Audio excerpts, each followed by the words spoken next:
எல்லோருக்கும் வணக்கம். Big boss season 8 Tamil. So இந்த வீடியோவில் நம்ம 24/7 லைவ் ஸ்ட்ரீமிங் நடந்த விஷயங்கள் பற்றி தான் டிஸ்கஸ் பண்ண போகிறோம். ஸோ வீடியோக்குள்ள போகிறதுக்கு முன்னாடி நம்ம சேனலுக்கு நீங்கள் புதுசாக இருந்தீங்கன்னா கண்டிப்பாக சப்ஸ்கிரைப் பண்ணிக்கோங்க, வீடியோ மறக்காமல் லைக் பண்ணிக்கோங்க. இப்போ நம்ம வீடியோக்குள்ளே போகலாம்.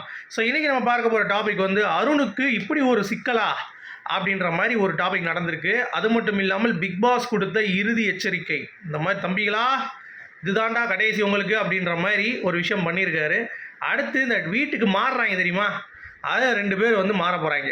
சரியா, இந்த சைடு வந்து அந்த சைடு, அந்த சைடு வந்து அந்த சைடு.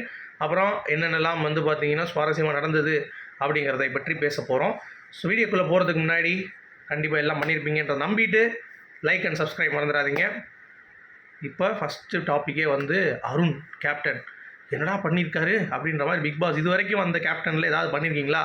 அருண் வந்து இந்த வாரம் வந்து கொஞ்சம் துடுக்காக இருக்கான் அப்படின்னு சொன்னோடனே தீபக் வந்து டாஸ்க்கை கொடுத்து உள்ளே வந்து படிக்க வைக்கிறாங்க. அந்த லெட்டரை படிக்கும் பொழுது ஒரு ராஜ உடை வருது, அதை போட்டு ஒரு க்ரௌனை போட்டு சும்மா பின்னாடி வந்து பார்த்தீங்கன்னா 4-5 வால் தொங்கிட்டு இருக்கு.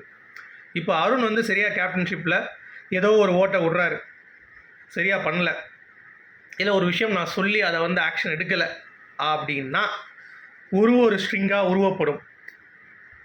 சும்மா விளையாட்டுக்கு உருவக்கூடாது. அதாவது இந்த மாதிரி எனக்கு டீயில் வந்து சக்கரை கேட்டேன், அவர் போட மாட்டேன்ட்டார், அதனால் நான் உருவுறேன் அப்படின்ற மாதிரி உருவக்கூடாது. உங்களுக்கு தேவையான ஒரு பாயிண்ட் வந்துச்சுன்னா டபால்னு உருவிடணும். ஓகே, இது ஒன்று. அடுத்து டிபேட் வச்சு உருவணுன்ற அவசியம் இல்லை. இப்போ உங்களுக்கு ஹர்ட் ஆகிருக்கு, இல்லை வந்து உங்களுக்கு நீதி கிடைக்கல, இல்லை உங்களுக்கு வந்து அவர் சரியாக கொடுக்கல அப்படின்றது தெரிஞ்சால் நீங்கள் போய் ஒவ்வொருத்தண்டையும் கன்வின்ஸ் பண்ண வேண்டிய அவசியம் இல்லை. இப்போ யாருப்பா ஓட்டு போடணும், ஓட்டு போடுறீங்களா, இல்லை சேர்ந்து முடிவெடுப்போமா அப்படின்றதெல்லாம் கிடையாது. உங்களுக்கு அது தோணுச்சு நான் பண்ணுறது தவறு அப்படின்னு தோணுச்சுன்னா ஸ்ட்ரைட்டாக போக வேண்டியது, பின்னாடி வந்து ஒரு உருவ வேண்டியது. இதுதான் வந்து டாஸ்க். எப்படி வெறித்தனமா அப்படின்ற மாதிரி இருக்கா? அதே மாதிரி தான் டாஸ்க் வந்து கொடுக்கப்படுது. ஸோ டக்குன்னு உருவணும். அதில் 5 உருவிட்டாங்கன்னா காலி, சோழி முடிஞ்சு. அருணுக்கு வந்து பார்த்திங்கன்னா கேப்டன்ஷிப் பறிக்கப்படும் அப்படிங்கிறது ஒரு மிகப்பெரிய ஒரு அப்டேட்டு. அடுத்து பிக் பாஸ் சும்மா இருக்கலாம்ல, அவர் வந்து இவங்க இந்த டீம் செலக்ட் பண்ணும் பொழுது கொஞ்சம் அப்படியே சுவாரஸ்யமாக பண்ணானுங்க.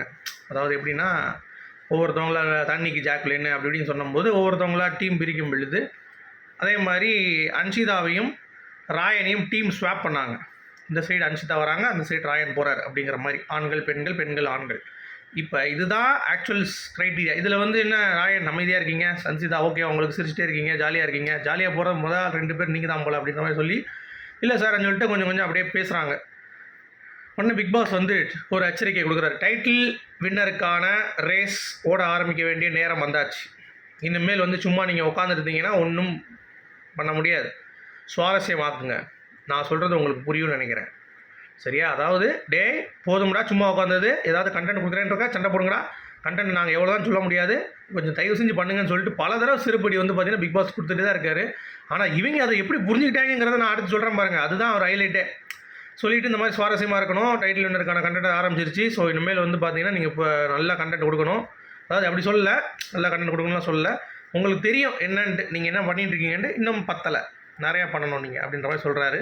உடனே சரின்னு சொல்லிவிட்டு, ஆஹா பிக் பாஸ் ஏதோ எதிர்பார்க்குறாரு நம்ம கம்மியாக கொடுக்குறோன்ட்டு, அப்போ என்டர்டெயின்மெண்ட் கம்மியாக இருக்குன்னு சொல்லிட்டு ஹூக் ஸ்டெப் போடலாம் அப்படின்னு சொல்லிட்டு ஹூக் ஸ்டெப் சொல்லிட்டு இருக்காங்க ஏவிபி சொல்கிறதுக்கு. அது ஒன்று போயிட்டுருக்கு. சரி, அடுத்து என்ன என்டர்டெயின் பண்ண போகிறாங்க, புதுசாக சண்டை போட போகிறாங்க அப்படின்னு நினச்சிட்டு இருந்தால் அடுத்து ரியா போய் நீ தான் சொல்லி பாட்டு பாடிட்டு இருக்கு. எல்லாம் சேர்ந்து பாட்டு பாடிட்டு இருக்காங்க உட்காந்துக்கிட்டு. நான் அப்புறம் யோசிச்சேன், இதுதான் ஏற்கனவே பண்ணிட்டு இருக்கீங்களா, இதில் என்ன என்டர்டெயின்மெண்ட் அதிகமாக பண்ணணும்னு புரிஞ்சுக்கிட்டாங்களா அவங்க? அப்படித்தானா? ஆஹா, அப்போ தப்பாக புரிஞ்சுக்கிட்டாங்களோ பிக் பாஸ் சொன்னதை. பிக் பாஸ் நீங்கள் கரெக்டாக சொல்லிடுங்க. நீங்களே ஏன் பட்டும் போதாமல், இவங்களுக்கு புரிய மாட்டேது, மண்டையில் அறிவுலாம் இல்லை இவங்களுக்கு. நீங்கள் தெளிவாக சொல்லிடுங்களேன். எப்பா ஃபைட்டே இல்லை, வெளியே ப்ரோமோ கட் பண்ணுறது கூட கொஞ்சம் யாராவது ஃபைட் பண்ணுங்கன்னு சொல்லியிருந்தால் அவங்க எதாவது யோசிப்பாங்க. அது கூட சொல்லாமல் நீங்கள் பட்டாம்பதுவா பட்டும் தொடாமல் தொட்டும் தொடாமல் நீங்கள் தொடும் பொழுது இல்லை சொல்லும் பொழுது அவங்களுக்கு வந்து புரியல. அவங்க என்ன நினச்சிட்டாங்க, என்டர்டெயின்மெண்ட் கொஞ்சம் அதிகமாக கொடுப்போம் பத்தலை போல் மக்களுக்கு அப்படின்னு சொல்லிட்டு திருப்பி கிரிஞ்சு பண்ண ஆரம்பிச்சிட்டாங்க. ஆத்தாடி ஆத்தா அப்படின்ற மாதிரி தான் இருக்குது. ஸோ உங்களுடைய கருத்துக்கள் சொல்லுங்கள். ப்ரோமோ 3 ஏதாவது விளங்குற மாதிரி வருதான்னு பார்ப்போம். நன்றி.